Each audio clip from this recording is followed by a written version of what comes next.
Bonjour à tous. J'ai rêvé d'être en conférence de presse hier avec Peter Bosz et d'être le journaliste qui lui pose la question. Est-ce que vous vous sentez menacé ? Ça veut dire quoi ? Est-ce que vous avez peur de perdre votre poste ? Non. Catégorique. J'avais fait un édito en disant je pense que Peter Bosz n'est pas menacé. Enfin, je le pensais. Après, c'est je pense. J'ai pas dit c'est sûr. Je pense.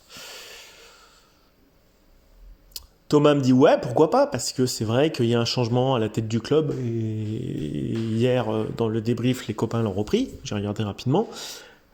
Ces thèses comme quoi le management change, l'actionnariat change, le changement de main n'est pas propice à un changement sportif, c'est vrai, c'est possible.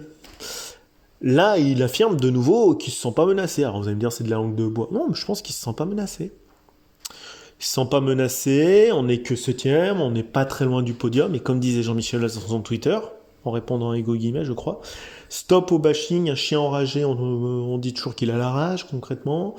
Et en gros, stop au bashing. Voilà ce que j'ai retenu un petit peu près du...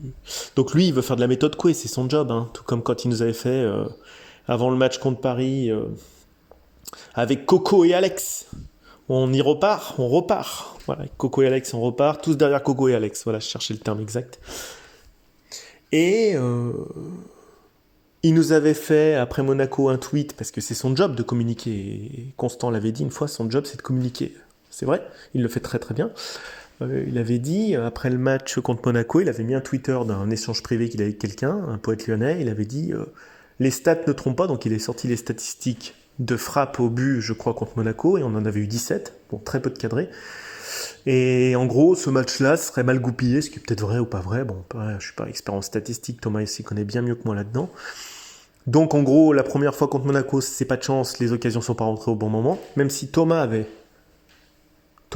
très justement repris dans la vidéo d'après-match, et je vous invite à la revoir, des données statistiques prouvant que notre meilleure occasion de but, donc je crois que c'était Dembélé et Tété, Dembélé il avait 7%, Toko Ekambi il avait 7% de chance de marquer quand il met sa reprise de volée, et Tété, une occasion, c'était 31% de chance de marquer. Bon, c'était pas très très élevé non plus, mais bon.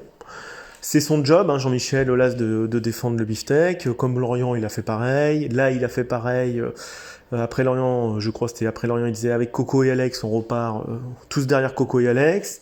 Et là, hier, c'est stop au bashing. Donc en gros, sa méthode, et c'est tout à fait louable, tout le monde ferait pareil à sa place, c'est d'essayer d'éteindre l'incendie, de trouver un motif d'espoir et de repartir. Et quand vraiment c'est la crise, il se cache derrière les titres. Bon, en attendant, la tendance est longue. Depuis 2008, on a gagné un titre, une Coupe de France, il y a 10 ans. Avant, on allait en Ligue des Champions sous Rémi Garde, on l'avait raté, je crois, une fois, hein, si je ne me trompe pas. On avait fait 4ème. Après, on y allait régulièrement, quand même, en Ligue des Champions. On l'a raté 1 ou 2 fois, hein. Vous me trouverez les dates précises. Maintenant, c'est plus la Ligue des Champions qu'on rate, c'est la Coupe d'Europe. Et puis là, maintenant, c'est pire, c'est qu'on est de plus en plus loin de la Coupe d'Europe. Donc, on a quand même fait, excusez-moi, ces dernières saisons, 7ème. Alors, il y a eu le Covid, alors c'était la faute du Covid. Bon, on était quand même 7ème au bout de 27 journées, pardon. On était quand même... Bon, on a fini sous Rudy Garcia, je pense. On a fait un nombre de points incroyable parce que ça pragmatisme de Rudy Garcia, mochissime à voir, mais ça payait. Ça payait. Et on n'avait pas de Coupe d'Europe pour nous fatiguer la semaine. Voilà. La saison d'après, sous Peter Bosz, la première saison de Peter Bosz, on termine à une très lointaine 8ème place. Et là, on est 7ème. Donc, si on prend le trend sur les 4 dernières saisons, c'est 7, 4, 8, et là c'est 7. Donc cette histoire de podium de Ligue des Champions, je ne le comprends plus. Ça devient une norme d'être vers la 7-8e place. Ça devient plus une aberration. D'autant plus que le podium est à 9 points, 1 point par journée. On se prend 1 point par journée par rapport au 3e. Bon, une fois qu'on a dit ça, on a tout dit. Donc il y en a qui vont dire, moi je suis supporter, jusqu'au bout, donc supporter ou fan fanatique, hein, c'est le terme fanatique. Donc on croit, un supporter et un fan doit croire avec son cœur, c'est-à-dire qu'il ne doit pas juger. Je crois avec mon cœur, je ne juge pas, je ne porte pas de jugement. Quoi qu'il arrive, quelles que soient les situations, c'est forcément un élément extérieur, un adjuvant. Ça, j'adore ces termes de français. Un adjuvant extérieur qui rend défavorable la situation. Et là, maintenant, Maxence Cacré a trouvé un nouveau truc, on n'en veut pas à nos adversaires. Bon, en gros, sous-entendu, oui, maintenant, c'est de la faute limite des adversaires si on perd. Non, mais c'est jamais eux. D'ailleurs, Lopez ne sait pas l'expliquer. Lui, il fait bien son job, en l'occurrence. On ne sait pas pourquoi ça marche pas. Personne ne trouve... Soit c'est la faute de quelqu'un d'autre, arbitre, manque de chance, la fortune, donc la fortune hein, au sens de la chance, hein, au sens latin fortuna, soit c'est le manque de chance, soit c'est les poteaux, soit c'est les blessés, parce que là il nous manque beaucoup de monde, soit c'est les adversaires, soit c'est l'arbitre, voilà, il y a toujours un truc, un élément externe qui justifie notre piètre performance. D'ailleurs, et des fois de temps en temps, on sait pas. Bon, on sait pas, bon. Voilà, donc on sait pas, c'est plus neutre. Mais il n'y a personne qui va se dire « Non mais on est mauvais, il n'y a rien qui va, on va se réunir en interne, et on n'est clairement pas... » Alors le seul qui tendrait vers ce genre d'argument, c'est Anthony Lopez. Et là, tout a son mérite. Tout a son mérite. Même si c'est sorti kamikaze, j'ai dit des choses, c'est tout vrai. Non, bah oui, mais au bout d'un moment, ils se sont un peu aussi sur le grill, hein, ils l'ont mis sur le grill l'an dernier, hein, enfin il y a 2 ans, avec Onana, le faux transfert d'Onana. Le seul qui tendrait, et parce que je pense que c'est quelqu'un de très entier, Anto Lopez, et qui a vraiment le club jusqu'au fond de son plus petit centimètre carré de peau, Anto Lopez, ça le gonfle. Et il le dit. Ça va pas sur le terrain, c'est pas bon, et lui, il le dit. Mais c'est le seul qu'ose le dire qui va jusque-là. Parce que je pense que c'est vraiment le mec qui a le club vraiment en lui. Après, voilà, vous avez quelqu'un comme Jean-Michel Aulas qui joue ce qu'on appelle une situation, une posture. Bon, il est en vente. Virer Peter Bosz, tout changer, alors que derrière, il y a un mec qui est à 2 doigts de lâcher son oseille, pourquoi? Donc lui, il joue un peu l'équilibriste, il fait le grand écart, hein, la Jean-Claude Van Damme, hein. Le grand écart, vous savez, avec les jambes, et puis à leur avant, il y a un séisme, et vous avez une faille qui s'ouvre, et lui, il fait le grand écart maximal. Voilà. Il essaye de dire, oui, tout va bien, tout va bien, tout va bien. Il n'y a rien qui va, il le sait très bien qu'il n'y a rien qui va, mais il part. Donc c'est vraiment plus son problème derrière. Et je suis sûr qu'au fond de lui, il sait qu'il va pas faire les 3 ans, que le conditionnel du communiqué de presse du 27 juin 2022 l'aurait sous-entendu. Bah, aurait sous-entendu. Il resterait président les 3 prochaines années. Serait président les 3 prochaines années. C'est du conditionnel, hein. C'est pas il est président les 3 prochaines années. Ça dépend comment ça va tourner, au niveau de l'actionnariat, au niveau de résultats. Donc là, on est dans une drôle de période. C'est comme la drôle de guerre de 1940, c'est-à-dire qu'on se croit fort en 1940, et puis finalement on se prend une tôle. Donc comme disait Marc Bloch, le fameux historien, la drôle de guerre, c'est-à-dire vous perdez en un mois et vous comprenez pas pourquoi. Et l'élite française n'a pas compris pourquoi on a perdu. Bah c'est un peu la même, c'est une analogie, c'est un peu la même drôle de sensation, drôle de saison. Drôle de saison, ça veut dire que vous savez pas pourquoi. C'est-à-dire que dans la tête de plein de supporters, on est encore normal qu'on vise le podium. Comme l'état-major, comme à la Seconde Guerre mondiale, et la première c'était pareil, l'état-major français est bombé d'arrogance, on se dit, mais non, mais nous on a le 2e effectif de France, d'ailleurs Thomas le disait encore récemment, je comprends pas. Non mais c'est vrai, sur le papier on est censé avoir un bel effectif, mais est-ce qu'on se compare réellement avec les autres? Est-ce qu'on regarde réellement ce qui se passe? Est-ce que les autres se renforcent, on se renforce pas? Marseille désormais c'est régulier, eux qui ont été si longtemps derrière nous, et c'est devenu une habitude, désormais depuis 2-3 saisons ils ont pris le pas sur nous. Et c'est pas parce qu'on se gosse de leurs résultats en Coupe d'Europe où ils font toujours des 0 pointés en Ligue des Champions, mais au moins ils y vont. Nous on n'y va même plus. Donc en fait on regarde toujours avec un regard décalé. Vous savez, comme quand vous avez trop bu. Vous êtes décalé. Vous êtes en décalage. D'ailleurs vous croyez que vous avez des réflexes, c'est pour ça qu'il y a des accidents de la route quand vous conduisez. On se croit fort parce qu'on est grisé, on est enivré de sa suffisance souvent quand on boit, et on libère son ego et son surmoi, donc on se dit « je vais prendre la voiture, t'inquiète, je vais rentrer ». Donc on se sent grisé. Et là, nous, on est en état d'ivresse dans notre tête, comme disait Alcool d'Apollinaire. L'alcool désinhibe. C'est comme ça qu'Hemingway croyait qu'il rédigeait des magnifiques romans sous alcool, et quand vous lisez Hemingway, moi personnellement, je suis pas fan. J'adore la littérature, mais je suis pas fan. Parce qu'il écrivait sous perfusion alcoolique. Bon, voilà. Ce grand auteur américain, et honnêtement, c'est moche. Après, il y en a qui vont dire « Oh, tu critiques un prix Nobel de littérature, patati patata ». Non, mais moi, j'aime pas. Parce que, voilà, vous êtes enivré de votre propre ego. Voilà, les substances un peu illicites font ça. Ça désinhibe. Et nous, on est enivrés. Je pense que notre vision est embrumée, enivrée de nos titres passés, de nos victoires contre Marseille, où on a accumulé un nombre de records sans qu'ils nous battent au Vélodrome incroyable, de nos coups francs de Juninès, qu'on est encore dans ce prisme de la nostalgie qui nous fait croire que... Mais comme dirait Heidegger, le Dasein, l'instant présent, il est plus celui d'avant. Et il n'est pas celui d'après. L'instant présent, il est cataclysmique. C'est une 7e et vraie 8e place. 7e ou 8e place. C'est pas autre chose. L'Olympique Lyonnais, aujourd'hui, en championnat, ne vaut plus que ça. Donc, arrêtons de nous embourber dans les discours aullaciens d'optimisme, mais lui, c'est son job de le faire. C'est son métier. On ferait pareil. Mais ne le croyez pas au pied de la lettre, bon sang. Ceux qui le croient encore, qu'on va finir 3e, que c'est pas de chance, que c'est l'arbitre, que c'est machin, que c'est truchmuche, c'est non. Vous vendez un international brésilien 2 jours avant la fin, faut arrêter de dire que c'est le mec qui a voulu partir. Si on le vend pas, on est dans le rouge. Et si on est dans le rouge alors qu'on vend un américain, on est dans la merde. Si c'est compliqué à comprendre, faut le dire. On avait l'obligation de vendre Lucas Paqueta. C'est Thomas qui le dit, et tout le monde le dit. On avait l'obligation de vendre Lucas Paqueta. C'est pas qu'on voulait le garder, c'est qu'on devait le vendre. Devoir, verbe de modalité, obligation. C'est pas un choix. On doit le faire. On n'a pas le choix, on n'a pas le processus décisionnel. Il devait partir. Bien sûr que lui avait des envies d'ailleurs, mais lui il serait resté si c'est pour aller à West Ham. Il n'était pas partant, c'est pas vrai de le dire. On l'a mis dehors. On lui a montré très lourdement qu'il faudrait qu'il aille signer un contrat à Londres, dans un club moyen, qui n'est pas de son standing. Bah oui. Donc après, vous n'avez plus de créateurs, ou vous avez des jeunes joueurs qui sortent de l'académie et qui ont besoin de s'aguerrir et d'avoir des matchs, et pas de faire comme Ryan Cherki hier, 75 minutes, alors que depuis cet été, il joue que des 10 minutes, des bouts de match. C'est pas du jour au lendemain que vous devenez un top player. Fiable. Ça prend du temps. Et pour avoir du temps, il faut s'en donner. Et pour s'en donner, il faut avoir des titulaires et des tauliers qui font grandir les joueurs. C'est comme ça que ça fonctionne. On ne met pas un Jérémy Berthaud tout de suite titulaire. Il a quand même pris un peu de place, et après il est devenu plus titulaire, et il a été bon.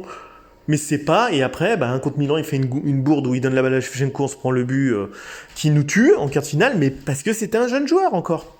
C'était Vincent Clerc, pardon, c'est pas Jérémy Berthaud, mais ils sont pas devenus titulaires du jour au lendemain, ces joueurs. C'est pas possible. Il faut s'aguerrir. Voilà, et ce club, à force d'être dans des... Je dis un truc, j'en fais un autre, je balance un autre truc, je mets en vente, Boz il part pas, machin, ça devient illisible pour les joueurs eux-mêmes. Ils savent plus, eux, ils ont un contrat. C'est tout ce qu'ils savent aujourd'hui comme certitude. Les joueurs, ils sont dans une incertitude sportive, je les dédouane pas. Mais ils peuvent plus être concentrés sur un projet où un matin, il y a un mec qui dit une chose, Jean-Michel Aulas, on soutient Peter Bosz, à midi, il dit qu'il regarde un autre coach, et maintenant, il faut soutenir le staff. Dans les mêmes temps, vous avez tout ça. Et il y a une vente du club en filigrane. Et ça, tout le monde le sait maintenant qu'il y a une vente du club. Voilà. Donc c'est compliqué, c'est l'anarchie, c'est intenable, c'est illisible, c'est...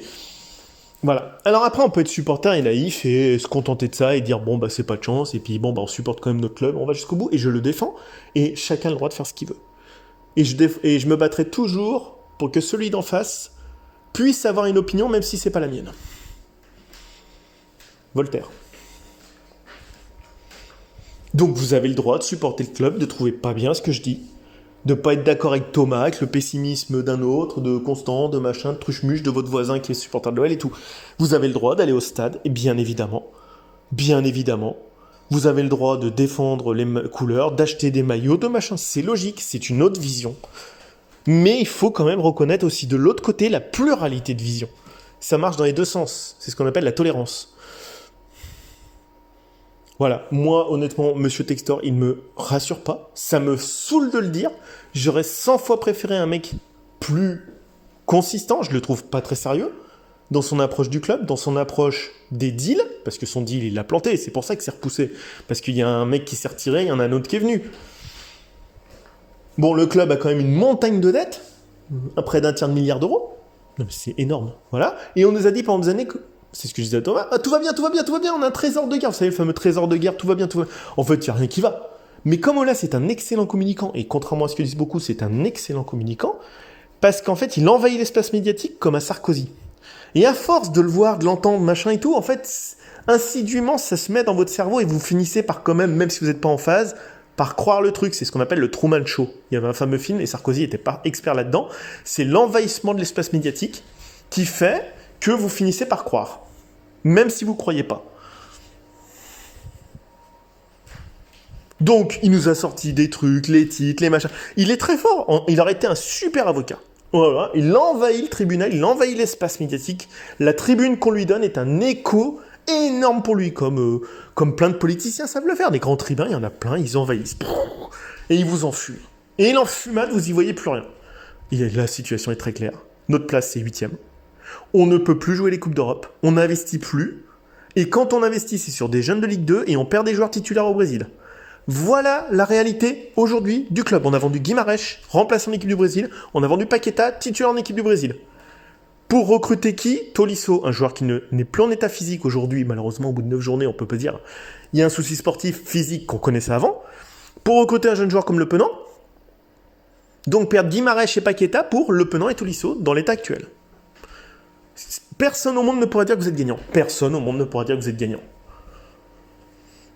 Personne au monde. On a perdu Depay, pourquoi? Il n'a pas été remplacé. Donc quand même, en l'espace de 2 saisons, c'est Memphis Depay, Bruno Guimarães et Paqueta qui sont soit pas remplacés, soit remplacés par des joueurs moins forts ou blessés. Donc c'est pas la peine de nous dire n'importe quoi. On assure plus sportivement parce qu'on assure plus financièrement. Voilà, moi c'était juste un petit avis comme ça. Libre à qui veut d'être d'accord ou pas. Libre à qui veut d'aller au stade, de continuer. Et il faut des supporters dans cette période-là. Moi, je n'y serai pas. Alors, c'est pas la peine de dire il y a des bons supporters et des mauvais supporters. C'est comme le sketch inconnu, il y a le bon chasseur et le mauvais chasseur. On est supporter de l'OL. Point barre. Après, j'estime quand même que le supporter est un être assez éclairé aujourd'hui, à mon goût, pour avoir une vision qui lui permette de dire oui ou non avec la direction. C'est ce qui se passe. Vous savez ce qui s'est passé à Manchester, ce qui s'est passé à Chelsea. Quand vous voyez les événements qui se sont passés autour de la fameuse Super League, donc il y a une espèce de Coupe d'Europe fermée, ils ont retiré le projet face aux supporters. Ils ont retiré le projet. À Lyon, il y a un problème de gouvernance. Tant qu'on n'aura pas de supporters dans le conseil d'administration de l'Olympique Lyonnais, ça ne pourra pas fonctionner. C'est pas avoir des parts, ça n'a rien à voir. C'est avoir 1 ou 2 sièges, comme ça se fait dans les entreprises avec les salariés, les grandes entreprises, on met des représentants des syndicats, des représentants des salariés, pour avoir une pluralité de vision la plus parfaite, afin que toutes les parties d'une entité puissent être représentées. Et ne pas avoir au conseil d'administration de supporters, mais pas forcément des bad guns, hein. Vous n'êtes pas obligé, parce qu'il y en a qui sont influents dans le stade, ça peut être les bad guns, ça peut être les autres, les 1980, peu importe, et ça peut aussi être un supporter lambda. Voilà, je suis désolé, tant qu'il n'y aura pas cette vision au sein du club, bah ça sera à côté. Parce que le club se fait sans le supportariat, ce qui est quand même pas normal. Voilà, c'est pas logique. On est dans une ère trop éclairée, les choses se savent trop. Aujourd'hui, vos discours que vous sortez sur Twitter, sur Facebook, sur machin, tout se sait très vite. Donc quand vous êtes à côté, vous êtes à côté. Donc aujourd'hui, voilà à peu près où on en est. C'est un résumé. On peut gagner contre Toulouse, mais ça enlèvera pas l'épine. On est sur une tendance de 7-8e, et on le sait, en fin de saison, on ira là-dessus. Après, le club vendu à qui même M. Ponceau ne sait pas, il dit « Moi, je ne sais pas qui est M. Textor. Je ne sais pas ce qu'il a en tête. » Il a dit « Je ne sais pas ce qu'il a en tête. » C'est-à-dire que vous avez quand même le numéro 2 de l'Olympique Lyonnais qui ne sait pas ce que le futur repreneur veut faire. Donc, il y a une mauvaise communication. L'autre, il essaie de boucler ses finances. Il vient avec une batterie de banque derrière lui. Il n'y a pas d'hypothèque, donc il y a un taux de remboursement pour Textor très très élevé par rapport à RS. Évidemment, je ne vois pas dans leur business model comment ils vont favoriser l'équipe 1 masculine. Je ne le vois pas. Je pense que oui, le spectacle et tout, d'ailleurs, il veut faire des spectacles parce qu'il vient du monde du spectacle et de la 3D, John Textor. Enfin, de l'intelligence artificielle, enfin, ce que vous appelez les hologrammes, machin et tout, avec Tupac, machin. Enfin, je ne sais pas si vous avez vu Michael Jackson. John Textor n'est pas quelqu'un qui va mettre 100 millions d'euros sur un joueur. D'ailleurs, il l'a déjà pas fait, depuis 1 an et demi, depuis qu'il a Botafogo, Molenbeek en janvier, je crois, et Crystal Palace, bon, il est actionnaire minoritaire. Il va peut-être créer une galaxie de joueurs, comme l'a mis un journaliste de Libération, il a dit, je pense qu'il y a une tête de gondole qui s'appelle Olympique Lyonnais, c'est ce qu'il pense. Et qu'en gros, le but c'est d'acheter plein de joueurs au Brésil, des jeunes, et puis si ça perce, de les envoyer dans les top clubs, pour ensuite les revendre à des plus gros clubs, comme Paqueta très cher. Ça, c'était une hypothèse d'un journaliste. Bon, ce qu'on appelle les clubs Galaxy. Aujourd'hui, moi, je vous dis, sportivement, je ne sais pas où on va avec Monsieur Textor. Il n'a aucune expérience du monde du football. Depuis 1 an, là, il rentre dans le monde du foot. Il n'a pas eu de club aux États-Unis, contrairement à Frank McCourt, qui avait des clubs, je crois, de baseball, si je ne dis pas, ou de NFL. Voilà. Mais il avait des clubs. Là, c'est quelqu'un d'assez novice. Il regarde les résultats et les potentialités, sauf qu'il y a une dette colossale à rembourser déjà. Voilà, donc c'est vrai que ça incite pas à l'optimisme. Malheureusement, nous, on peut que le dire, on n'était pas aux manettes et on le saura jamais. Et comme on n'est pas au conseil d'administration, bah, on n'a aucun mot à dire. On peut juste dire des choses comme ça, des éditos, des avis sur YouTube, des machins. Ça va pas changer la face du monde, ils s'en foutent, hein, ils écoutent même pas, je pense. Donc voilà, mais tant mieux. Tant mieux pour eux. Eux, ils ont de l'argent, ils font ce qu'ils veulent, et voilà. Et nous, ben, on a juste pas une équipe qui est au niveau, et c'est pas si étonnant que ça. Allez, bonne journée.